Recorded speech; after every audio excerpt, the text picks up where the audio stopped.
want to get your thoughts. I mean, this is the left latest horrible idea about handling migrants. Now, legislation introduced this week by congressional Democrats would forbid border officials from detaining immigrants who identify as LGBT in most circumstances. Now, Congressman, does this make a lick of sense to you?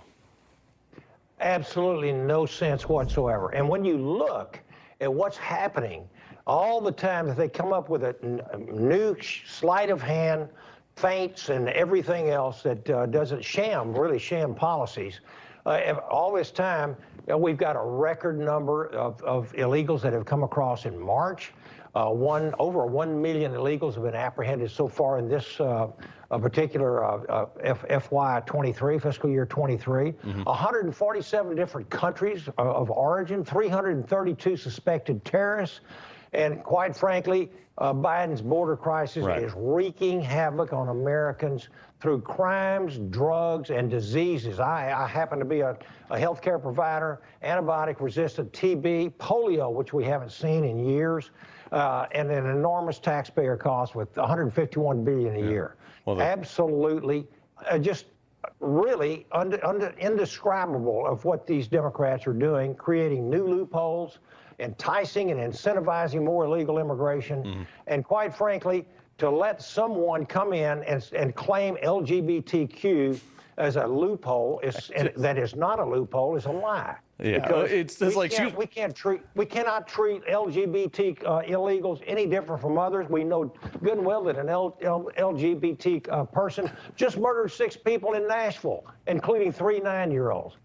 We cannot allow this to be used as an excuse to not lock people up or detain them, as the law says, and protect the American people. Excuse me, sir, you're crossing the border illegally. It's okay, I'm LGBTQ. Oh, have a nice day. I mean, like, they just make this stuff up as they go along. Bob, you're a member of the Transportation and Infrastructure Committee, too, so I want to get your take on these recent comments, okay?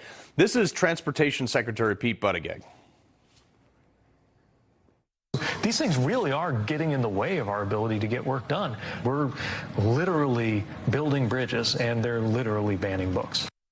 So we did a little digging, Congressman, and it turns out he's not really building much of anything. Here's a few of the dozens of headlines, all regarding the horrible condition of America's bridges. I'll add all of these headlines that my fantastic production team pulled were all clipped from after Pete Buttigieg took office. What do you say to him if you get 5 minutes in front of him?